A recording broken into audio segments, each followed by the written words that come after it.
Assalamu alaikum, good evening and welcome to tonight's episode of Talking Points from NTV Europe's London studios. With us today is a distinguished gentleman, Dr. Mark Siegel. He is a New York-based author, academic and political commentator. Welcome to the show, Mark. How are you? I'm fine. Thank you very much for having me. Thank you for giving us time, particularly at such a short notice and so close to the election day. Yeah, it is very busy now for us. Very busy. I'm sure. Time is money. time is votes. For the benefit of our viewers who have not seen you before, could you tell them something about yourself and your background? I know that you have been very busy for the last 40 years. Yeah. Well, my career started as an academic. I have a PhD in political science from Northwestern University in Chicago with a specialty in political behavior and political parties.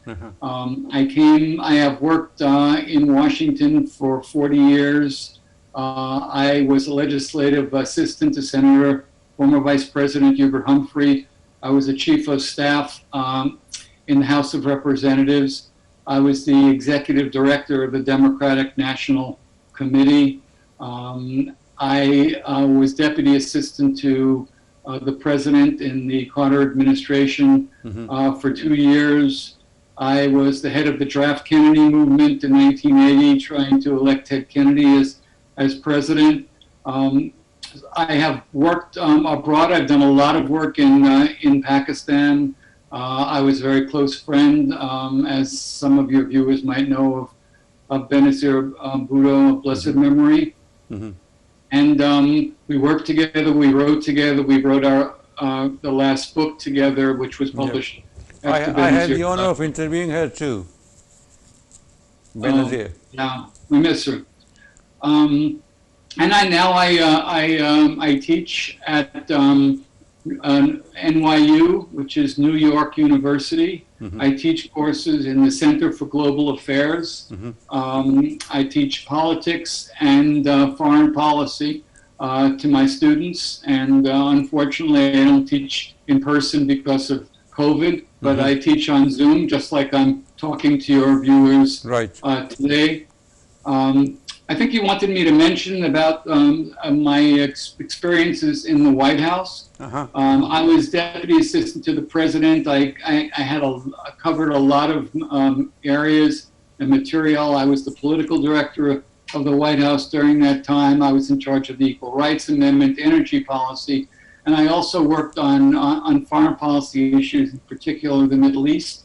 I was in Cairo in November of 1977, meeting with President Anwar Sadat when he agreed to go to Jerusalem if he got a proper invitation. And then I was immediately sent to Jerusalem to meet with Begin and our ambassador to make sure that that President Sadat received that proper invitation, and was in the Knesset with Sadat and Begin on that historic day.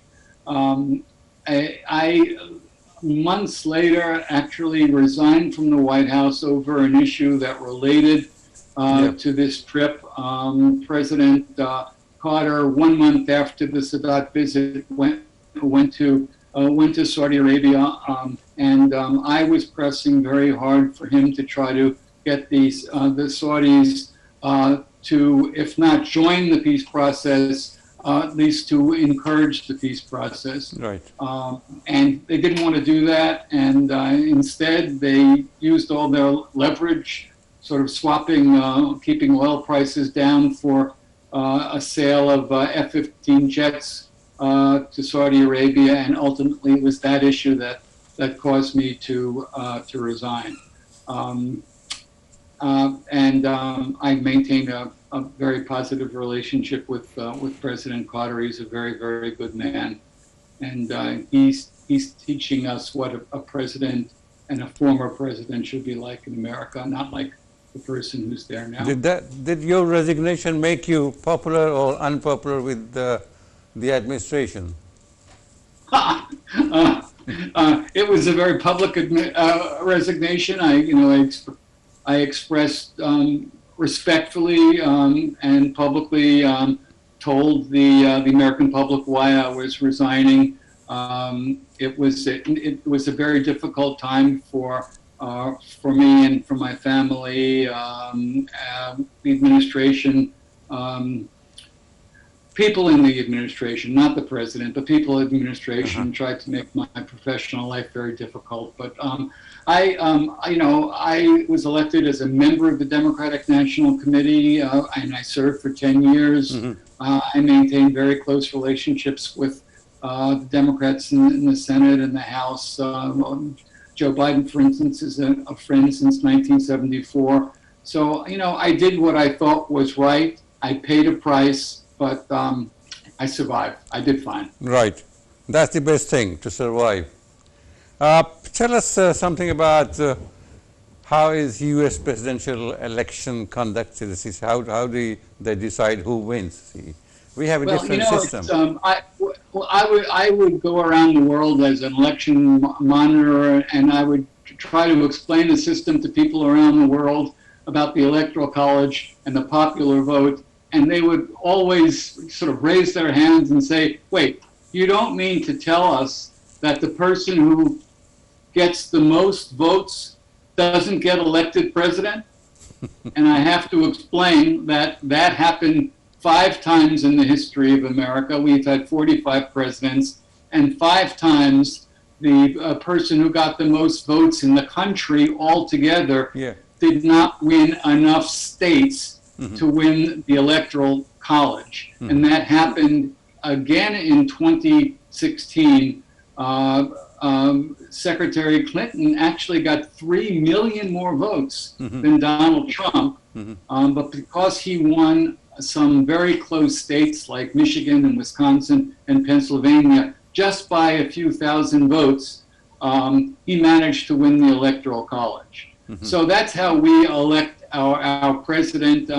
If I had a few hours, I would give you a lecture on how the Constitution got written and why that was put in and why there's not a direct popular vote. But we don't have that much time. On a different day. We have 538 members in the Electoral College. Each state has the total number of votes that they have in the U.S. House of Representatives and the U.S. Senate. So the smaller states have 3, that is 2 senators and 1 congressman, and that's 3 electoral college votes. When you say smaller states, you mean population-wise? By population, yes. By population. The state that Vice President Biden comes from is the state of Delaware. It's a very small state. It has 1 member of the House and 2 members of the Senate. And then a state like California has, 53 electoral college votes. And, Florida has 29 electoral college votes. It's really based on population. What are these swing estates and deep red estates that? Okay, sure. In everyone's business, even if you're a fisherman, you fish where you think the fish are, right? Right. In politics, you fish where you think the votes are. So that means that a state like New York, where I come from, is heavily Democratic. Right. Always votes Democratic by millions and millions of votes. Right. That means that Biden doesn't come to our state because he can't lose it, and Trump doesn't come to our state because he can't win it. So there are states that always go red and always go blue, and then there are about 12, sometimes a few more states that are called purple states. Why purple? Because Democratic states are blue and Republican states are red, and if you mix, what happens when you mix blue and red together? You get purple. So these states that you can't predict whether they'll go blue or red are called purple states, and that's where all the time and effort and money is spent. And right now, that's what's going on in states like Florida and Pennsylvania and North Carolina and Michigan, Wisconsin, Pennsylvania. Now states like Georgia and Iowa are also very, very close, and that's where all the action is. And it's interesting, this year, usually the Republicans have a lot more money than the Democrats to spend in elections. This year, just the opposite happened. The Democratic base, Democratic activists are so fired up with intensity to elect Joe Biden, but also a strong intensity to defeat Donald Trump, that the Democrats now have twice as much money as the Republicans. The Democrats have raised almost $1 billion over the last several months, which is extraordinary, and that is reflected in the media that's on television now. Now, you in Great Britain, of course, during your very short elections, you also have media on television, but right now the Democrats have 3 times as many political ads on television as the Republicans, and that is certainly helping the Democrats. Right now, if you ask me how is it going, last night was the last presidential debate between the 2 candidates. Right now, Biden, the Democratic candidate, Joe Biden, looks like he's about 10 points ahead nationally in terms of the popular vote. But remember, as I said just 5 minutes ago, we don't elect presidents by the popular vote. We elect presidents by the Electoral College. So what we should be looking at now is not that Biden is ahead by 10 points of the popular vote in the entire country, but in the states that are very close, who is ahead and who is behind. And that data shows this race, then this 10-point national lead. Dr. Mark, I was states talking... like Pennsylvania. I'm sorry? Yeah, Dr. Mark, I was talking to some friends here, journalists, and in London, and they asked me to ask you if you could find a different person and not Mr. Biden for this to come up in the elections, rather than somebody else. Everybody seems to be very happy with Kamala Harris, see, but they think that Mr. Biden is not a very, does not appear to be a very effective candidate. Is that so? Is that you feel, the way you feel? Well, sir, let me tell you something about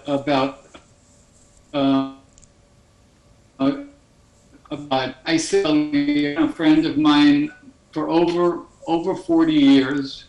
He is an extraordinary man of great talent.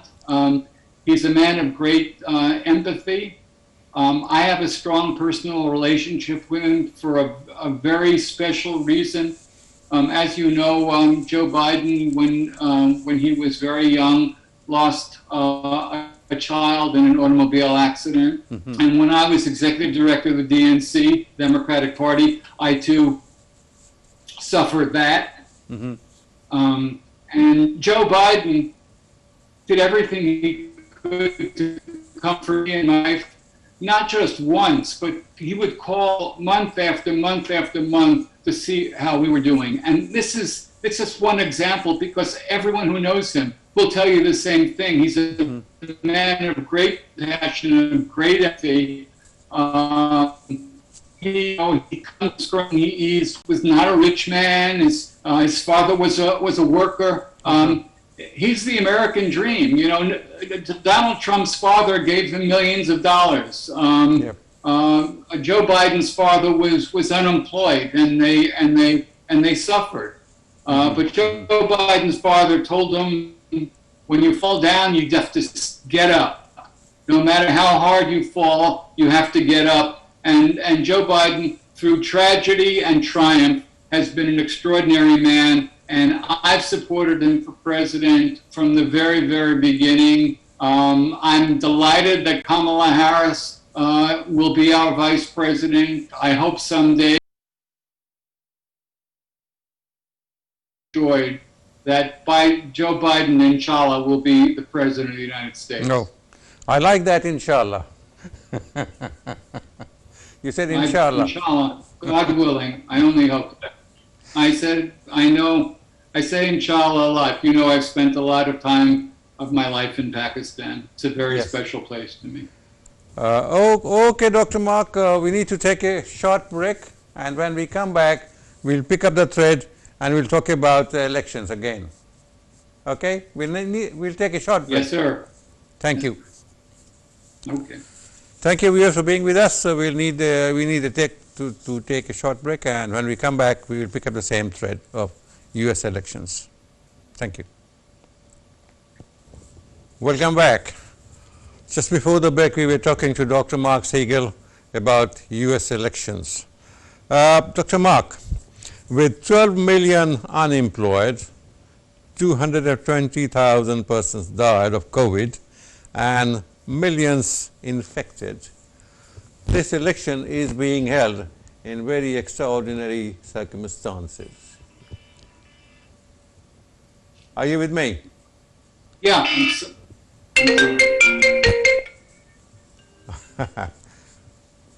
Okay. Sorry. Yeah, I'm with you. All right. Okay. Am I still there? Good. All right. Yes. Sorry for the interruption. No, it's not at all, Sissy. We are using technology, and sometimes technology uses us. I know. Gets on the top. I said 12 million unemployed, 220,000 deaths because of COVID, and perhaps 225,000 now. 225,000. Yesterday, more than 1,000 died yesterday alone. So millions infected. This presidential election is definitely being held in very extraordinary circumstances.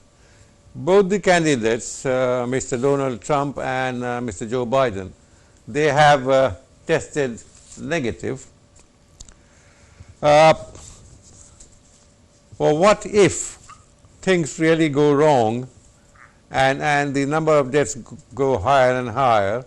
Do you think that the elections will be deferred to a later date? The elections cannot be deferred. It's in the Constitution. It's in the law. It will take place on the first Tuesday of the month of November. So the election will take place. What we are seeing that's different is that many, many millions of people are voting early and by mail. 44.6 million votes have already been cast in the American presidential election. In the state of Texas, over 70% of all the votes have already been cast. And this is a response to the COVID. That people want to they don't want to congregate on election day in long lines in conditions that might not be safe. The COVID crisis is an international crisis, but in the United States, it has become a strong political issue because the President of the United States in January knew how bad this could be and what could be done to stop it, and he did absolutely nothing. And 225,000 Americans are dead now. We think another 200,000 will be dead by the end of the year. And most of these people's lives could have been saved if Trump and the Trump administration would have done what was necessary. That South Korea did, that Singapore did, that New Zealand did. If those things were, if masks were mandated, not mocked. He mocked people for wearing masks, but 70% of the people who died could have been saved just from masks and social distancing. So this is a huge issue here. And you talked about 12 million people unemployed. That too has been created because of the failure of Trump and his administration to deal with the pandemic when it could have been dealt with without the economy collapsing. It's a major issue, and I think it's one of the reasons that Joe Biden is 10 points ahead. I teach my classes at NYU by Zoom. My grandchildren are not in school. They are taking their schooling classes at home. This is a catastrophe in America, and we know that 500,000 people might be dead before Joe Biden is inaugurated as president again, inshallah, on January 20th. Okay. And then he is going to do what should have been done 6 and 8 months ago, 9 months ago, and hopefully then we can try to conquer this terrible virus. Whoever is elected, whether Mr. Donald Trump or Mr. Joe Biden, they will have a colossal task on their hands, see, because to provide employment to unemployed people, and that would be in millions, to look after the education, the economy, the foreign relations, and so many things. I mean, the China is like a ghost hanging there. And your foreign relations with other countries, I do not know what's happening, but in many countries, people think that the present state of affairs is not very satisfactory, and that they are not being taken seriously. Foreign policy is one of the areas that I teach at NYU, and this is one of the great failures of this administration, actually a catastrophic failure of this administration. The whole world order was based on alliances of democratic countries working together against authoritarianism. Donald Trump has destroyed our relations with Europe. We have now terrible relations with China. We have terrible relations with country that I love, Pakistan. The only place where we have great relations, apparently, is with Putin in Russia. He's the only one who's benefited from the Trump administration's isolationism. What about the Middle East? Because it seems that things are changing, for good or bad, I do not know. Well, they could be for good and bad. I suppose for the Palestinians, it's not for good, but maybe in time that will improve dramatically. Yeah, I think, for instance, in Israel and in the Gulf states, I think Trump is popular. Yeah. And these peace treaties that have been signed with UAE and Bahrain and Israel, they're basically economic treaties, but they are steps forward. Right. It would be. I think a lot of people would feel better if the administration would also say that it's the policy of the United States once again to have a two-state solution in Palestine and Israel.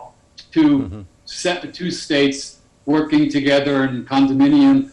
That's always been the dream, and maybe it will take place. So yeah, that's one place where Trump seems to be popular. He's popular in places like Brazil and Hungary that have authoritarian leaders.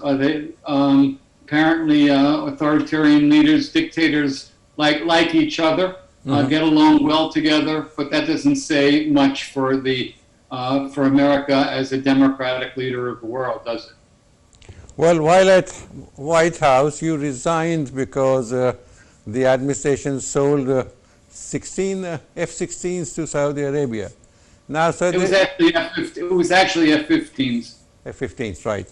And for that, you were rewarded by the state of Israel, isn't it? Honored. You were given awarded some sort of an honor. I read somewhere. I was given an award. Yeah, I was given an award Yes. for civil Yep. civil courage. But as I told you in the previous segment, my resignation over that sale was really tied to my unhappiness with the administration not pressing the Saudis to join the Sadat peace process. Right. No, We I'm tying it to the current situation now. See, what does that make you happy that they are friends? Oh, it makes me very happy that they are friends. I would love Saudi Arabia to be officially part of that process, you know, in terms of intelligence and in terms of military cooperation. Israel and Saudi Arabia have been sub rosa allies for quite a long time. But as I said earlier, I would be happiest if this was all taking place when the situation between the Palestinians and the Israelis was finally being dealt with in a fair way for both peoples. That would make me happier. But yes, it's a step forward. Let's see if Saudi Arabia now steps to the plate. Well, the arms that are sold to Saudi Arabia, they have been used in Yemen, see. Does that make you unhappy? Oh, sorry. This is a real controversy in the U.S. Senate and the U.S. House of Representatives. The weapons that have been used, and they are American weapons that have been used in the civil war in Yemen, have caused tremendous deaths and destruction. Yes. I don't know how. No one in the U.S. House and Senate is happy about this situation.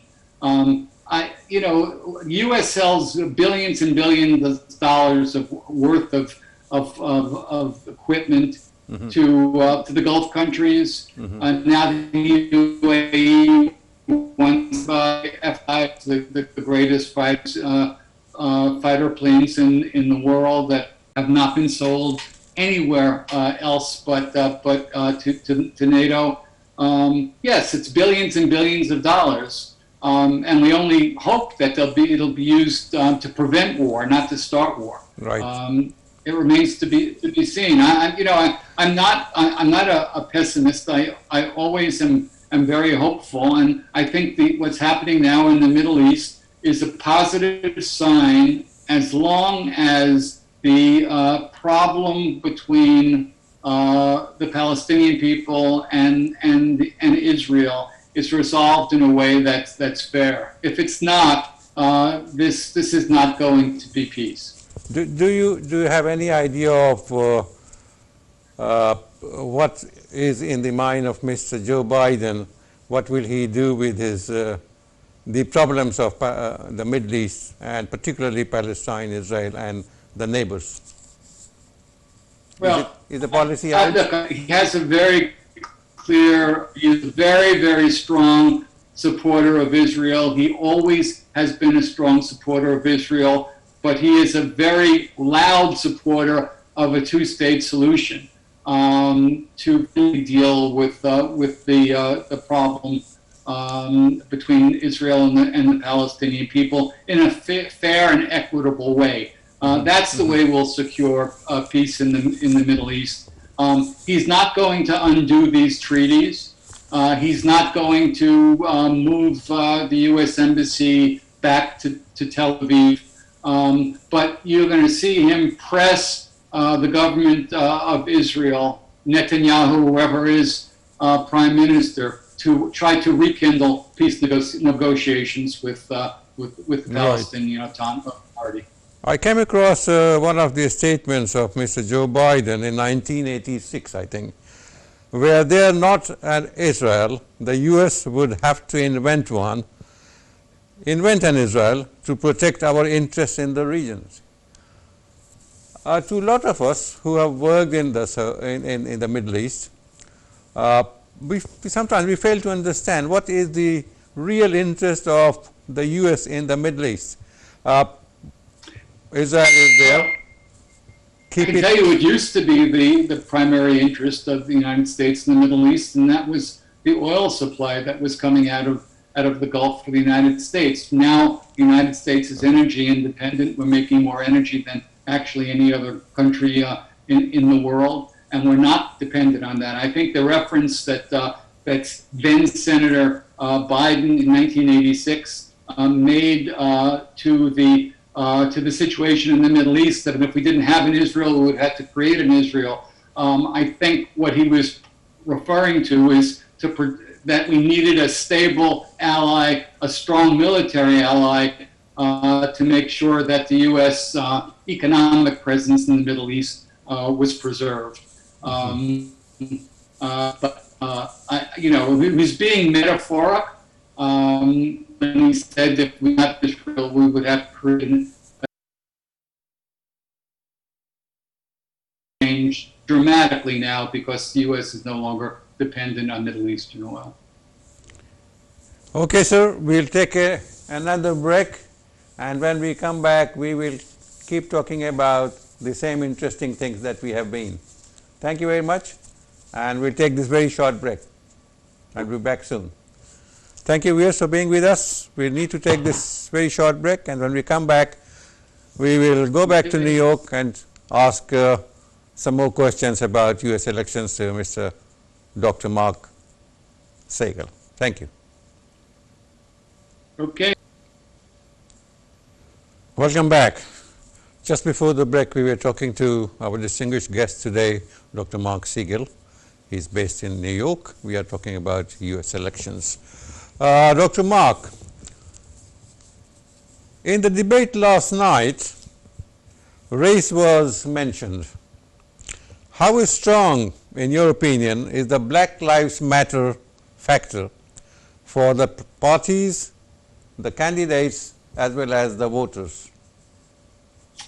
I'm glad you asked that question because I did want to get into the demographic structure of U.S. politics.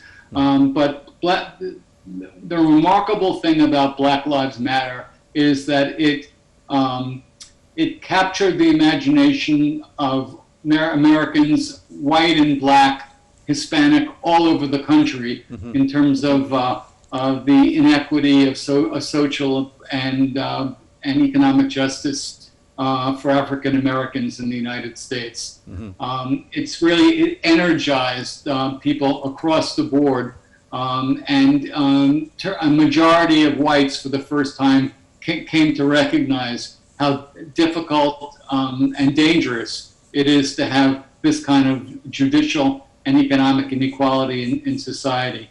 In my classes at New York University, I teach my students that demography is destiny.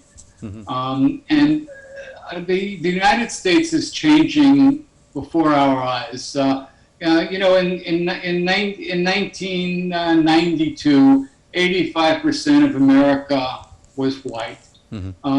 Right now, in terms of the American electorate, we think 65% will be white, and fully 35%, a third of the electorate, will be people of color. And this is going to increase over time. So by the year 2040, the United States will be a majority minority country. And if you look at voting now, you see that young people, 9, are voting 3-to-1 Democratic. You see that we have a huge gender gap in America today. In the polls, men are seen evenly split between Biden and Trump, and white men are overwhelmingly supporting Trump. But among women,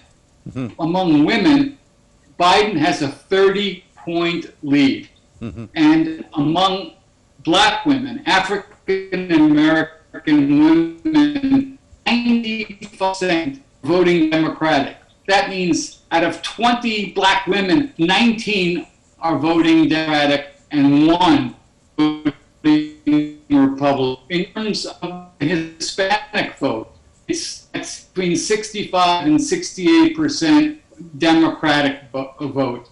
And the Asian vote, and this is South Asian Yes. South Yes. together voting Democratic. If you believe that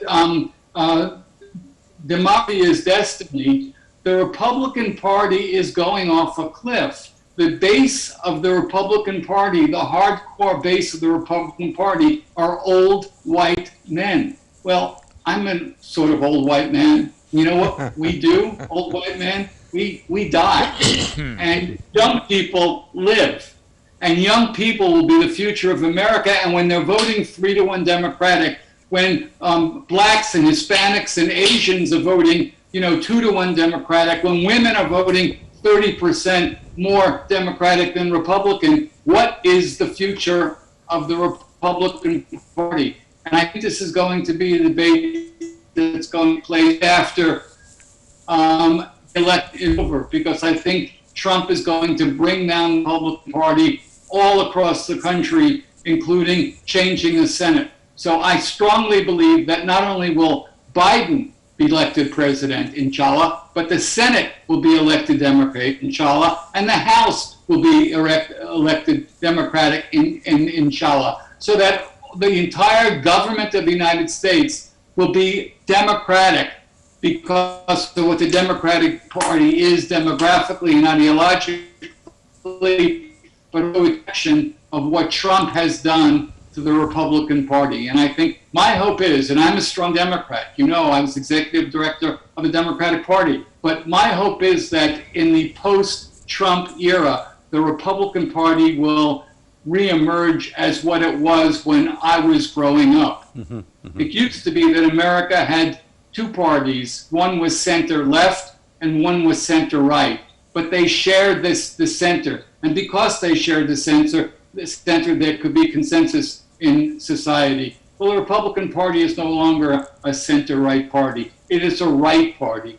And I hope after the rejection that's going to take place in 11 days, I hope that the Republican Party comes to its senses. Well, most presidents have been re-elected when the term ended. You see, the first term ended, right? So does the statistics favor most? I mean, there are exceptions. Jimmy Carter wasn't reelected. George Herbert Walker Bush wasn't reelected. No. But if usually when things are going well, there are three indicators, sir, about predicting a vote in America. And I'm sure it's not that very different in the United Kingdom. We want to know the president's approval rating, how many people think he's doing a good job and not a good job. We want to know how many people think that the country is going in the right direction or is off on the wrong track. And we want to know what people think of their own economic security. Though if I know the answers to those three questions, I usually can predict the vote. Now, on two of those three things, there is overwhelming evidence that Donald Trump is in deep trouble. His approval rating is in the low 40s. That means four out of 10 Americans think he's doing a good job, and 6 out of 10 Americans think he's doing a bad job. That's a really bad thing for an incumbent. Anytime it's below 50, but when it's generally considered bad news. When I look at the and pictures, then one other thing in the direction, 2/3 of this country think that we're going the wrong way. Think that we're on the right track, and that is a very bad sign. Now, 9 or 10 months ago, the economy looked stable, but now even that third measure, the economic conditions of people, that is now turning against Trump. So there's a reason that he's behind in the polls. There's a reason, and it's a very substantive reason. When I look at the pictures of Republican Party's rallies, it seems that Mr. Trump has convinced people that masking is not a good idea. So I see young men, women, and also middle-aged people, old people, not using the mask, see, as Mr. Trump does not like masks. So are they trying to please him, or has he really convinced them that mask is not a good idea? this is criminal. This man is committing manslaughter across America. Hundreds of thousands of people are dying because of him. Everyone knows that wearing a mask cuts down COVID spread by 70%, and spacing 6 feet or more apart cuts it down, and being outdoors and not indoors cuts it down. He is hitting every scientific standard to try to beat this virus, and it was not an accident that he got sick and literally almost died just a few weeks ago, and his wife and his son and people who go to the White House. This is a farce. This is a tragedy. And now across America, as I said, 1,000 people died. Yet 64,000 people in America were diagnosed with COVID yesterday. And this is going across. We no longer, quote, blue states. Well, I would like to this is going ask across you a different America, question. and it's because we don't have a. Okay, I'll stop making a speech. No, I would like to ask you a different question. Now, there are only two political parties in the United States, you see. Unlike many other countries, what is the basic difference between the philosophy and the approach of the two parties and the two candidates? I think the main thing is the role of government in society. The Republican Party doesn't believe in an activist government. They think people should be left alone to do their own thing. The Democratic Party has, since the time of Franklin Roosevelt, believed that it is the job of the government to help people who need help and to provide health care for all who need health care. The Democratic Party thinks that health care is a right, a basic right. The Republican Party thinks it's a privilege. The Democratic Party wants equal justice, economic justice between the very rich and everybody else in society. The Republican Party passes tax laws that make billionaires bigger and don't help anyone else in the country. On race relations, on women's rights, on reproductive freedom, all of these things across the board, these two parties are as different as night and day. In the past, when you had two centrist candidates maybe running against each other, people say Tweedledee and Tweedledum, it doesn't make any difference who wins. But these parties, these candidates could not be farther apart on their basic view of what government should do in society. And I think the American people are going to make a choice. It's a clear choice. There are very few people who are undecided now. It's hard to be undecided between two candidates that are in two parties that are so radically different. That's why I think that when the Republicans are badly defeated across the board, they will come to their senses and realize that they have to moderate their views. Well, a lot of people abroad think that whoever is in the White House, Oval Office, it's business as usual for the United States. Is that so? Well, it certainly wasn't business as usual over the last 4 years with this guy in the White House. He's destroyed the Western Alliance. He almost destroyed NATO. He's taken apart healthcare in America. He's allowed hundreds of thousands of Americans to die. This isn't business as usual. We have had great Republican presidents, and we've had great and we've had good Republican presidents. This man is the worst president in the history of the United States of America. He is going to be remembered as a catastrophe. And if he's reelected, the American dream is destroyed because the world will think this wasn't an aberration. This is the new America.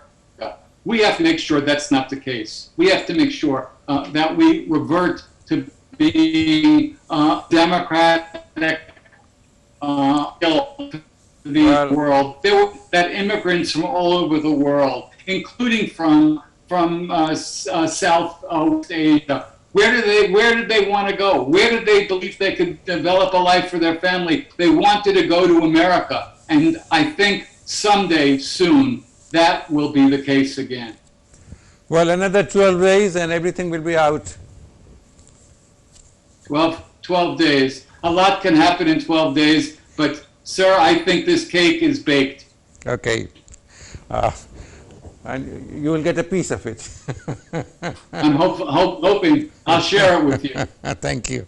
Well, on a different topic, it is thought that the US and the UK have a special relationship, but with the UK coming out of European Union, will the USA stand by Britain, particularly when it comes to trade? Yeah, I think former Vice President Biden has been very clear about this very, very special relationship that the U.S. and U.K. have always maintained. The British people have made a decision. I'm not necessarily sure it was the decision, but it's the case. The United States is going to have to have separate trade relations with the EU and with the UK, and we will. Mm-hmm. We will. The US and the UK are united by so much, not just by language, and that the trade there will be a separate trade relationship between our two countries and a continuing solid trade relationship with the US and the EU. If I had voted, I wouldn't have voted this way on Brexit. Okay. But I vote here and you vote there. Well, last night on Friday evening, Americans will get to watch President Donald Trump undergo a medical evaluation on TV, said Carlson on Fox News show. How much do you agree or disagree? Well, that's the weirdest thing I ever heard. I mean, I know Donald Trump wants to change the direction of the campaign and change the story about him being so far behind, but a medical evaluation? First of all, this man probably weighs 380 pounds. He's enormously fat. He has high blood pressure. Are they going to take away 100 pounds in the next 3 days? I don't think so. He suffered very badly. His lungs have been infected and damaged by COVID. They're not releasing any of the CAT scans of his lungs. I don't know what Tucker Carlson is talking about, but the American people care about their own economic situation, their own family, their kids not being in school, and their relatives, their parents, their grandparents dying of this terrible disease. No one really cares about Donald Trump's health record because it's going to be bogus anyway. Well, whatever the circumstances, we wish both the candidates well, and we hope the best candidate wins. And so do I. I think I know who that is. And I hope that all your efforts does not go down the drain. And that you are rewarded morally and socially, and you get this mental satisfaction that you have done a good job. And thank you very much. Let my last word be my most favorite word for everything you said. Inshallah. Inshallah. Thank you very much for giving us the time, and particularly so close to the election. And every minute matters, and every minute means more votes, if you can convince people. Okay, back to work. I have to go back to work and get some votes. Thank you very much, Dr. Mark. My pleasure. My pleasure. Thank you, viewers, for being with us. We hope that you've enjoyed the show as much as we have in producing it. Anytime you want me again, I'll be with you. I'm your friend now. Okay, great. It's nice to have friends in high places. Well, I don't know if I'm in high places, but it's nice to have friends. You're right. I'll be off the air. Okay. Well, we wish you the best, as I said before, and we'll see you again sometime. very soon, I hope. Okay, take care. Take Take care, care. everyone. Bye. Be safe. Have a good evening. You too. Bye. Bye for now, viewers. We hope that you enjoyed the show as much as we have, and we'll see you again next time, next week, same channels. And in the meantime, take care.